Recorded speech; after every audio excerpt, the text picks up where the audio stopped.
Hello dear NEET aspirants. NEET പ്രിപ്പറേഷനിൽ കുട്ടികൾ കുറച്ച് ബുദ്ധിമുട്ട് ഫേസ് ചെയ്യുന്ന ഒരു വിഷയമാണ് ഫിസിക്സ്.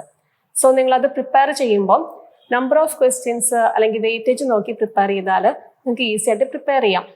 സോ നമുക്ക് എങ്ങനെയാണ് നമ്പർ ഓഫ് ക്വസ്റ്റ്യൻസ് വരുന്നത് നോക്കാം. ഫസ്റ്റ് ഇയറിൽ വരുന്ന ചാപ്റ്റേഴ്സിൽ യൂണിറ്റ്സ് ആൻഡ് മെഷർമെന്റ്സ് നമുക്ക് അതിൽ നിന്നൊരു 2 ക്വസ്റ്റ്യൻസ് എക്സ്പെക്ട് ചെയ്യാം.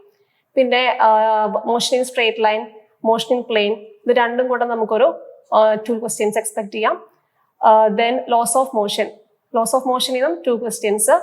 പിന്നെ വരുന്നത് വർക്ക് എനർജി പവർ ഒരു 1 ക്വസ്റ്റ്യൻ നമുക്ക് എക്സ്പെക്ട് ചെയ്യാം. Then system of particles and rotational motion almost 3 questions വരുന്ന ഒരു ചാപ്റ്റർ ആണ്. അപ്പോൾ കുറച്ചധികം വെയിറ്റേജ് ആ ഒരു ചാപ്റ്ററിന് കൊടുത്ത് നിങ്ങൾ പ്രിപ്പയർ ചെയ്യണം.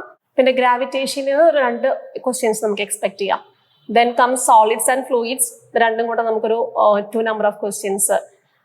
Then thermal properties, thermodynamics, kinetic theory, ഇത് ഒരുമിച്ച് നമുക്കൊരു 3 ക്വസ്റ്റ്യൻസ് എക്സ്പെക്ട് ചെയ്യാം. ദെൻ ഓസിലേഷൻസ് ആൻഡ് വേവ്സും 3 ക്വസ്റ്റ്യൻസ് എക്സ്പെക്ട് ചെയ്യാം. ദെൻ ഇലക്ട്രിക് ചാർജസ് ആൻഡ് ഫീൽഡ്സും ഇലക്ട്രോസ്റ്റാറ്റിക് പൊട്ടൻഷ്യൽ ആൻഡ് കപ്പാസിറ്റൻസും നമുക്കൊരു 4 ക്വസ്റ്റ്യൻസ് എക്സ്പെക്ട് ചെയ്യാം. Then current electricity 3 or 4 questions ആ ഒരു ചാപ്റ്ററിൽ നമുക്ക് എക്സ്പെക്ട് ചെയ്യാം. Then magnetism, moving charges and magnetism and മാറ്ററും ഈ ഒരു സെക്ഷനിൽ നമുക്കൊരു 3 or 4 ക്വസ്റ്റ്യൻസ് എക്സ്പെക്ട് ചെയ്യാം.